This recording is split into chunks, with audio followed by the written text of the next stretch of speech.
اور معاشی حالات سے متوسط طبقہ خصوصاً اور ادنیٰ طبقہ گزر رہا ہے۔ انتہائی مایوس کن حالات ہیں۔ ہر شخص رزق کی تنگی کی وجہ سے، معاشی پریشانیوں کی وجہ سے، خورد و نوش کی قیمتوں میں اضافے اور زیادتی کی وجہ سے، ضرورت کی چیزوں کے استعمال نہ کرنے کی وجہ سے اور ان پر پہنچ نہ پانے کی وجہ سے ہر شخص پریشان کن حالات سے گزر رہا ہے، حیران ہے، پریشان ہے، سرگردان ہے۔ اور ان حالات کے اندر قرآن و سنت ہمیں کیا پیغام دیتا ہے، اور یہ حالات کیا اس سے پہلے بھی امت مسلمہ پر، انسانیت پر آ چکے ہیں یا نہیں،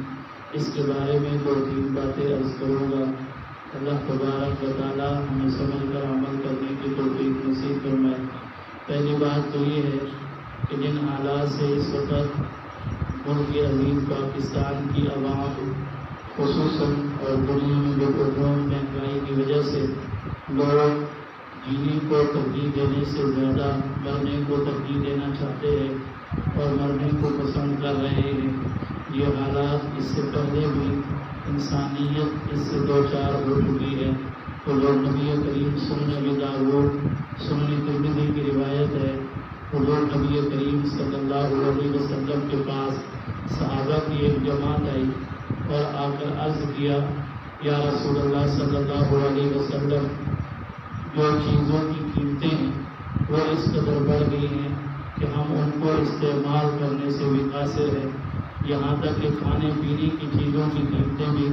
اس قدر اس کے اندر اضافہ اور زیادتی ہو چکی ہے، ہم میں سے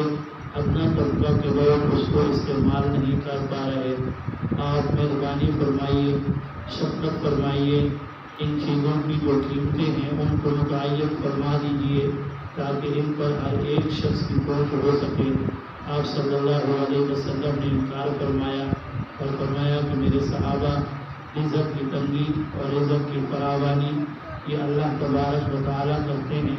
انسان نہیں کرتا، اس لیے اللہ تبارک و تعالیٰ جس کو چاہتے ہیں رزق کی فراوانی کر دیتے ہیں، جس کے لیے چاہتے ہیں رزق کی تنگی کر دیتے ہیں۔ اس لیے میں قیمتوں کے اندر نہ اضافہ کرتا ہوں اور نہ ہی اس کے اندر کمی کر سکتا ہوں۔ حضور نبی کریم صلی اللہ علیہ وسلم کا انکار کرنا، اس سے معلوم یہ ہوتا ہے کہ ان حالات سے اصحاب پیغمبر بھی گزرے ہیں کہ قیمتوں کا اس قدر اضافہ کہ صحابہ کی پہنچ ان تک نہیں تھی، تو انہوں نے حضور علیہ السلام سے اس چیز کی درخواست کی کہ آپ چیزوں کی قیمتوں کے اندر خود کمی فرما دیں، تو جناب صلی اللہ علیہ وسلم نے انکار فرمایا۔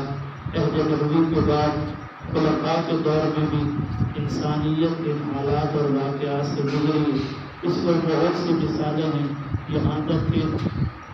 عباسی دور جو تھا، عباسی دور کے اندر رزق کے اندر تنگی اور معاشی تنگی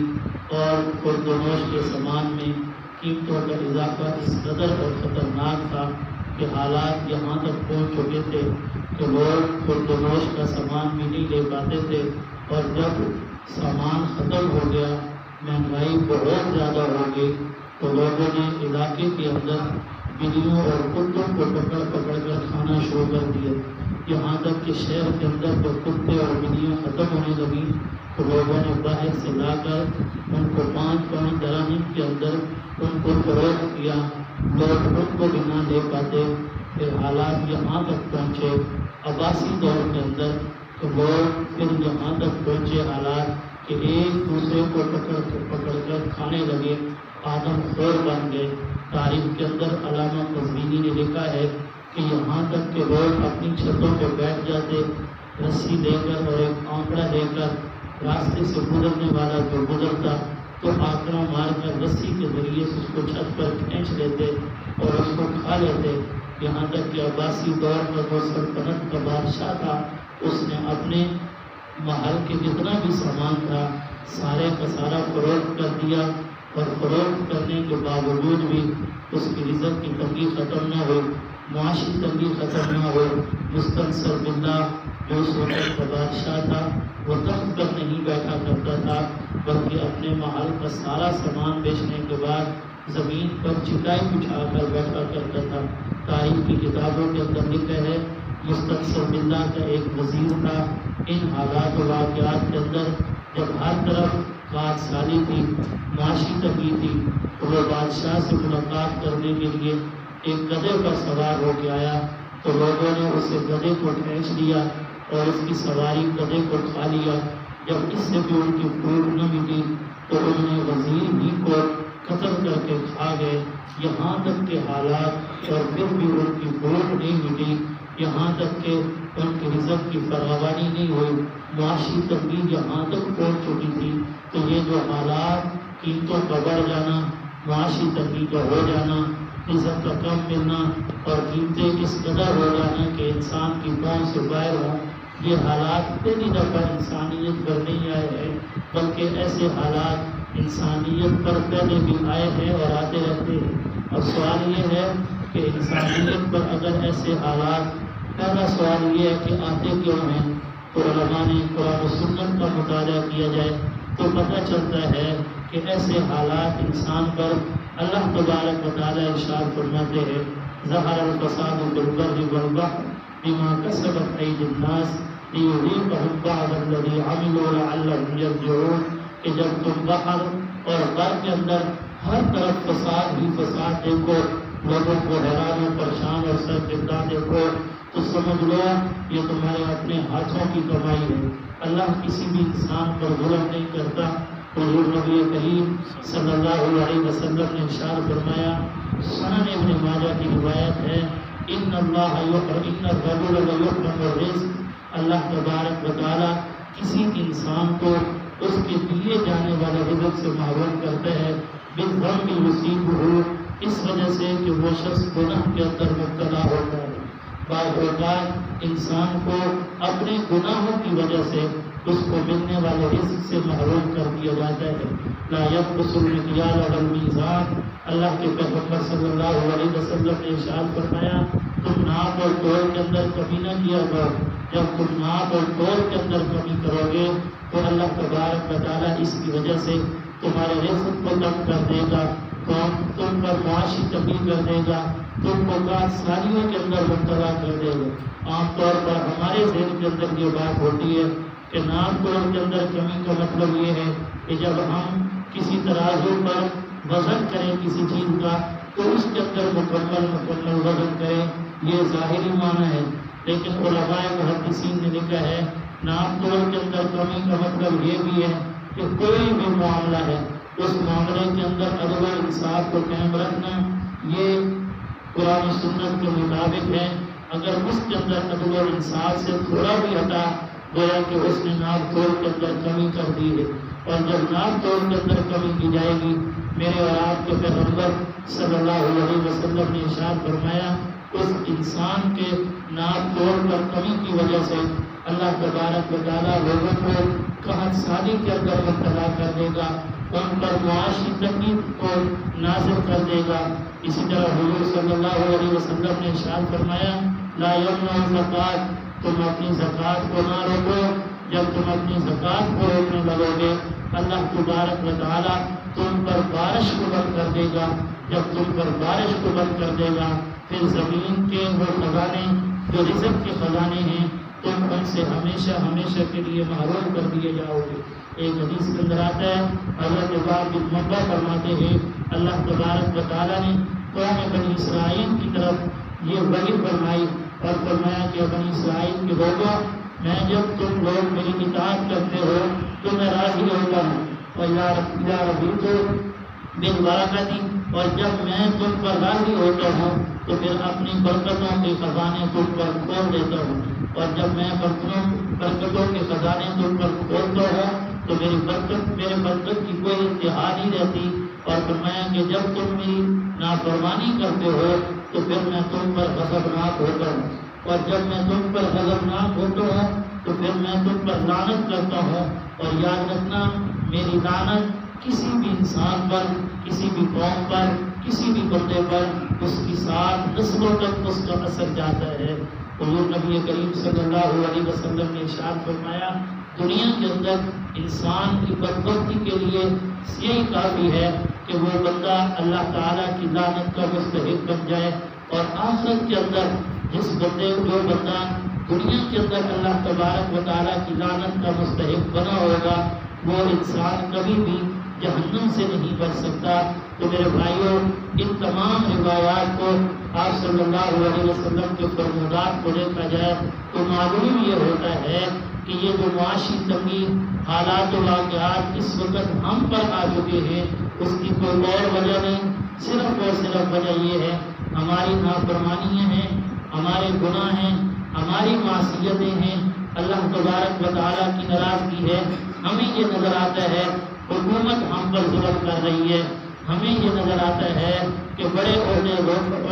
والے لوگ ہم کو دبا رہے ہیں، ہماری خورد و نوش کے سامان کے اندر قیمتوں کے اندر اضافہ کر رہے ہیں۔ حضور نبی کریم صلی اللہ علیہ وسلم نے اور اللہ کے فرمان نے اس بات کو واضح بتلا دیا۔ یہ دنیا کائنات کے جتنے بھی حالات ہیں، جیسے کہ میں نے پچھلے دنوں پر بھی عرض کیا، یہ حالات کسی کے بدلنے سے نہیں بنتے، بلکہ صرف اور صرف اللہ کی ذات ہی ان کو بدلتی ہے۔ کسی کے حق میں خوشی کا آنا، کسی کے حق میں غمی کا آنا، مصیبت کا آنا، پریشانی کا آنا، بیماری کا آنا، صحت کا مل جانا، یہ صرف اور صرف خزانے اللہ تبارک و تعالیٰ کے ہاتھ کے اندر ہیں۔ اور جب بندہ گناہوں سے توبہ کرے گا، اللہ کو راضی کرے گا، پھر یہ حالات انسان اپنی آنکھوں سے بدلتا ہوا دیکھے گا، اور لوگوں نے بدلتے ہوئے دیکھے ہیں۔ حضرت مولانا یوسف کاندھلوی رحمہ اللہ کے پاس لوگ آئے اور آ کر شکایت کی کہ حضرت مہنگائی بہت زیادہ ہو گئی ہے،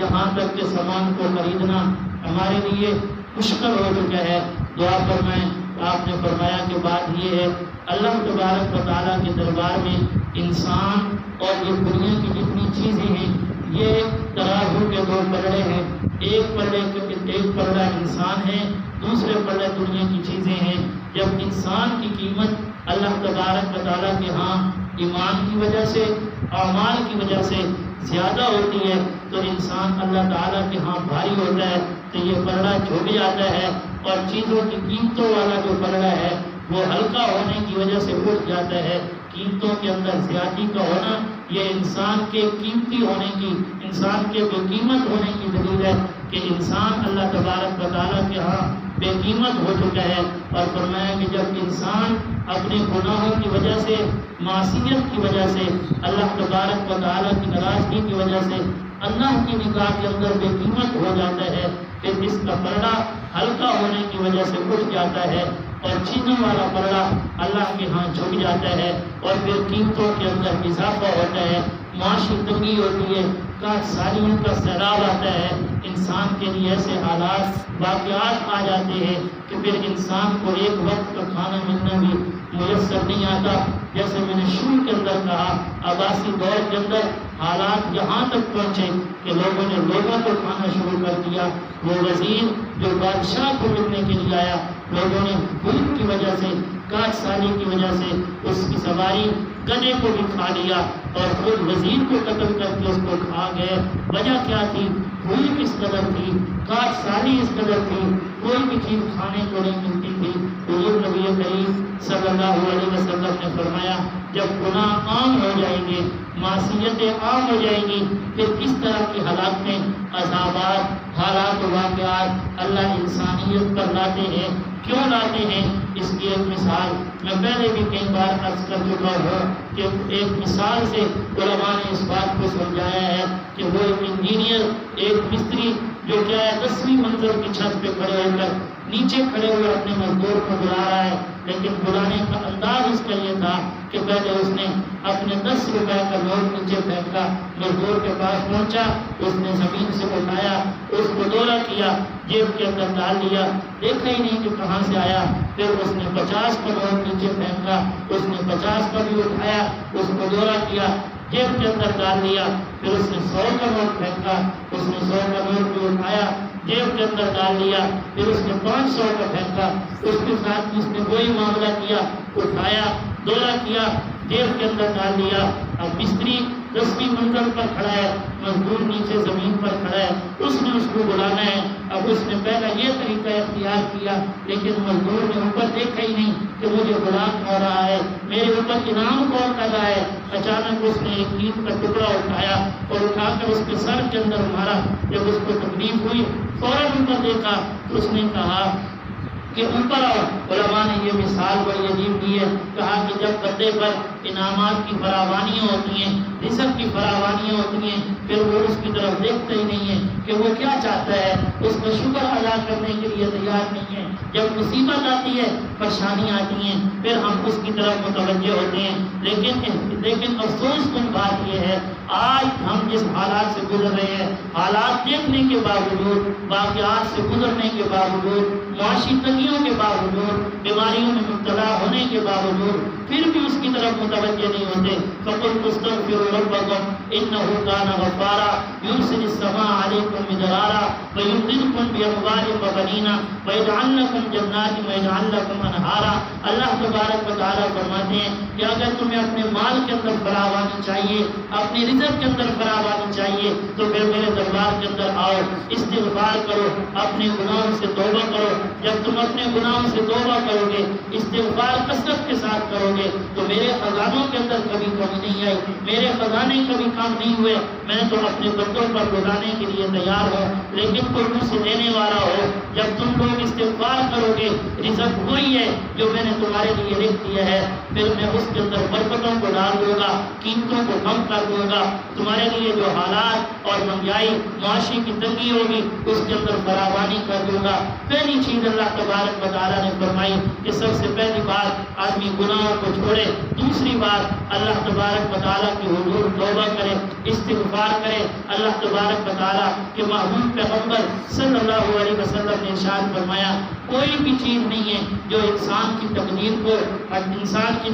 کو ختم کر سکے اور اس کو بدل سکے، لیکن دعا ایک ایسی چیز ہے جو انسان کی تقدیر کو بھی بعض اوقات بدل دیتی ہے۔ آج ہم دعائیں کرتے ہیں، مانگتے ہیں، لیکن ترتیب کیا ہوتی ہے؟ مانگ اللہ سے رہے ہیں تو زبان سے الفاظ جو نکل رہے ہیں خود کو معلوم نہیں ہے کہ ہم کیا کہہ رہے ہیں۔ ہمارے خیالات اور طرف، جذبات اور طرف، دل و دماغ کسی اور طرف، اور مانگ اللہ سے رہے ہیں۔ آج دنیا کا کوئی چھوٹا سا بندہ بھی، کوئی تھوڑا سا دینے والا بھی، اگر کوئی مانگنے والا اس کے پاس پہنچ جائے، دروازے پر کھڑے ہو کر کہے کہ بھائی دے دے، لیکن اس کی نظریں کسی اور طرف ہو، اس کا دل و دماغ کسی اور طرف ہو، مانگنے کی کیفیت ہی نہ اس پر نظر آ رہی ہو، تو دنیا کا کوئی بھی بندہ اس کو دینے کے لیے تیار نہیں ہے۔ کیوں؟ اس لیے کہ ہم کہتے ہیں ایک تو مانگ رہا ہے اور دوسرا کیفیت بھی نہیں بنا رہا ہے۔ ایک تو مانگ رہا ہے، خیال اور طرف ہے، ایک تو مانگ رہا ہے، دل اور طرف ہے، ہماری طرف متوجہ ہی نہیں ہے۔ جب ہماری طرف متوجہ ہی نہیں ہے، ہم دے کیوں؟ اس لیے علماء نے لکھا ہے کہ دعا ایک ایسی چیز ہے جو اللہ سے ہر چیز لی جا سکتی ہے، لیکن شرط یہ ہے کہ اللہ سے اس حال کے اندر مانگے کہ خیالات بھی اسی طرف ہو، جذبات بھی اس کی طرف ہو، اور انسان کو بتاؤ میں رب العالمین کے دربار میں بیٹھا ہوں، اس سے مانگ رہا ہوں، انسان کے دل و دماغ بھی اس کی طرف ہو۔ پھر اللہ تبارک و تعالیٰ نے خود ارشاد فرمایا، حضور نبی کریم صلی اللہ علیہ وسلم نے ارشاد فرمایا، اللہ فرماتے ہیں کہ میرا بندہ میرے دربار کے اندر آئے اور پھر مجھ سے مانگے، میں اس کو نہ دوں، اس بات سے مجھے حیا آتی ہے، اس بات سے مجھے شرم آتی ہے کہ میرا بندہ میرے سامنے میرے دربار میں آ کر مجھ سے مانگے اور میں اس کو نہ دوں، اس بات کے اندر مجھے حیا آتی ہے۔ اب یہ اللہ تبارک و تعالیٰ کے ہم بندے ہیں، ہر وقت مانگ رہے ہیں، اگر ہمیں نہیں مل رہا تو یقیناً ہمارے مانگنے کے اندر کمی ہے۔ کئی بار عرض کر چکا ہوں کہ وہ حجاج بن یوسف جو طواف کر رہا تھا، بیت اللہ کا طواف کرتے ہوئے اچانک اس نے دیکھا کہ ایک شخص ہے جو اللہ سے مانگ رہا ہے، نابین ہے، آنکھیں نہیں ہیں، اور جب وہ مانگ رہا تھا تو وہ پاس سے گزرا، اس نے کہا کہ مجھے 3 چکر لگا چکا ہوں طواف کے، اب یہ 4تھا چکر لگانے لگا ہوں، لیکن میں 3 چکروں کے اندر دیکھ رہا ہوں تو ایک ہی چیز اللہ سے مانگ رہا ہے اور وہ ہے آنکھیں۔ کیا اللہ کے خزانے کے اندر تیری آنکھیں نہیں ہیں؟ تو اللہ تبارک و تعالیٰ سے کیسے مانگ رہا ہے؟ اگر میرے طواف کے مکمل ہونے تک تجھے اللہ کے خزانے سے اگر آنکھیں نہ ملی تو میں حجاج بن یوسف ہوں، میں تجھے یہی بیت اللہ کے اندر ہی اسی سین کے اندر یہیں پر کھڑے قتل کر دوں گا۔ اب یہ جب بات اس نے سنی تو وہ تو جانتا تھا کہ حجاج بن یوسف کا ظلم کہاں تک پہنچا ہوا ہے، اس نے تو صحابہ کی گردنوں کو ڈال کر رکھ دی ہے، اور اس نے تو کبھی جب تک خون نہ دیکھ لیتا اس وقت تک اس کی صبح نہ ہوتی، شام نہ ہوتی، جب اس کے ظلم کو پہچانتا تھا۔ اب وہ ڈر گیا، جب وہ ڈرا تو ابھی تک حجاج بن یوسف کا طواف کے 7 چکر کہاں مکمل ہونے تھے۔ جب وہ 4تھا چکر مکمل کر رہا تھا تو اس نے دیکھا نبینا کی آنکھیں آ چکی تھیں، اور اس انداز کے ساتھ جب اس نے مانگا کہ اب یا تو جان بچتی ہے یا آنکھیں مانگنی ہے، پھر اللہ نے وہیں پر کھڑے کھڑے اس کو آنکھیں عطا کر دی۔ ہم بھی مانگتے تو ہیں مگر کس انداز کے ساتھ ہم خود جانتے ہیں، خیالات اور طرف، جذبات اور طرف، دل و دماغ اور طرف، اور خود جو الفاظ زبان سے بول رہے ہیں وہ بھی ہماری سمجھ کے اندر نہیں آتا۔ علماء نے لکھا ہے جو تیسری چیز جو انسان کو ان حالات و واقعات سے نکال سکتی ہے وہ ہے صدقہ۔ جب انسان صدقہ کرتا ہے اللہ آنے والی بلا کو، مصیبت کو، تکلیف کو ٹال دیتے ہیں۔ حدیث کے اندر آتا ہے حضور نبی کریم صلی اللہ علیہ وسلم نے ارشاد فرمایا جب کوئی بندہ اللہ تعالیٰ کے راستے کے اندر مال کو خرچ کرتا ہے، صدقہ کرتا ہے، اللہ تبارک و تعالیٰ اس پر آنے والی جو مصیبت ہوتی ہے، تکلیف ہوتی ہے، پریشانی ہوتی ہے، اس کو ٹال دیتے ہیں۔ اس کے بدلے کے اندر اس کو خوشی، اس مسرت، راحت اور سکون اس کے دامن کے اندر ڈال دیتے ہیں۔ اسی طرح علماء نے لکھے ان حالات کے اندر جب ہر طرف معاشی کی تنگی ہے، ہر طرف رزق کی تنگی ہے، انسان پریشان ہے، ان حالات کے اندر آپس کے اندر ہمدردی، آپس کے اندر تعاون کا جذبہ، آپس کے اندر مدد کا جذبہ ایک ایسی چیز ہے۔ اللہ تبارک و تعالیٰ خود فرماتے ہیں کہ جب تم زمین پر رہنے والے میرے بندوں پر رحمت کی نگاہ کرو گے، رحم کرو گے، تو پھر میں اللہ آسمانوں میں بیٹھ کر تم پر رحم کروں گا۔ جب ہم آپس کے اندر مہربانی، ہمدردی، باہمی تعاون اور ایک دوسرے کے ساتھ تعاون کا جذبہ رکھیں گے، اپنے ہی مال میں سے دوسرے کا تعاون کریں گے، دوسرے کے ساتھ ہمدردی رکھیں گے، تو ہم بندوں پر رحم کریں گے۔ اللہ اپنے جو اس رحم کرنے کی وجہ سے اللہ اپنی رحمتوں کی بارش اپنے بندوں پر اتاریں گے۔ ان حالات کے اندر جن حالات سے ہم گزر رہے ہیں، اللہ تبارک و تعالیٰ سے خصوصاً توبہ کی درخواست ہے، ورنہ کہیں ایسا نہ ہو کہ وہ حالات جو عباسی حکومت پر آئے تھے، ایک دوسرے کو کھانے پر لوگ مجبور ہو گئے تھے، وہ حالات نہ دیکھنے پڑے۔ ابھی بھی وقت ہے کہ ہم سمجھ جائیں، خود دیکھ لیں۔ اللہ نے خود فرمایا جب میرے بندے میری اطاعت کرتے ہیں میں راضی ہوتا ہوں، جب میں راضی ہوتا ہوں برکتوں کی فراوانیاں کر دیتا ہوں۔ ہم خود دیکھ لیں ہمارے گھر کے اندر کتنے ہیں جو 5 وقت کے بے نمازی ہیں، محلے کے اندر کتنے ہیں جو ساری اللہ نے ان کو صحت سے بھی نوازا، رزق سے بھی نوازا، گھر سے بھی نوازا، ہر قسم کی نعمت سے نوازا، لیکن کئی ہفتے گزر جاتے ہیں، کئی دن گزر جاتے ہیں، دن کا کتنا حصہ گزر جاتا ہے وہ اللہ کے سامنے سربسدور ہونے کے لیے تیار نہیں ہے۔ اور اللہ کے پیغمبر صلی اللہ علیہ وسلم نے تو یہاں تک ارشاد فرمایا کہ ایک گھر کے اندر ایک بندہ بے نمازی ہے تو اس ایک بے نمازی کی وجہ سے اللہ تبارک و تعالیٰ جو اس دنیا کے اندر اس ایک نماز کے چھوڑنے پر ہلاکتوں کو، عذاب کو، نحوست کو، اپنی لعنت کو بھیجتے ہیں، اس سے ایک بندہ نہیں ہوتا بلکہ اس کے ارد گرد 40 گھروں کے اندر رہنے والے جو انسان ہیں وہ نحوست ان پر بھی پڑتی ہے۔ میرے بھائیوں ان حالات سے ہم گزر رہے ہیں، ان حالات کے اندر فرائض کی، سنن کی، مسنون دعاؤں کی، اللہ کے حضور توبہ اور استغفار کی، خصوصی طور پر اللہ کے حضور توبہ کرے اور ان فرائض اور سنن اور مسنون دعاؤں کا اہتمام کرے۔ اللہ تبارک و تعالیٰ ان حالات و واقعات سے ہمیں سرخرو ہو کر نکالے۔ کہیں ایسا نہ ہو کہ ہم اس معاشی تنگی کی وجہ سے اپنے ایمان سے نہ ہاتھ دھو بیٹھیں، اعمال صالحہ سے بھی نہ ہاتھ دھو بیٹھیں۔ ایسا نہ ہو کہ ہم دنیا سے جا رہے ہوں، ساری زندگی تو ایمان کی حالت کے اندر رہے اور معاشی تنگی کی وجہ سے ہم کفر کا کلمہ کہتے ہوئے دنیا سے چلے جائیں۔ اللہ ہمارے ایمانوں کی حفاظت فرمائے اور ہمیں اعمال صالحہ کی توفیق نصیب فرمائے۔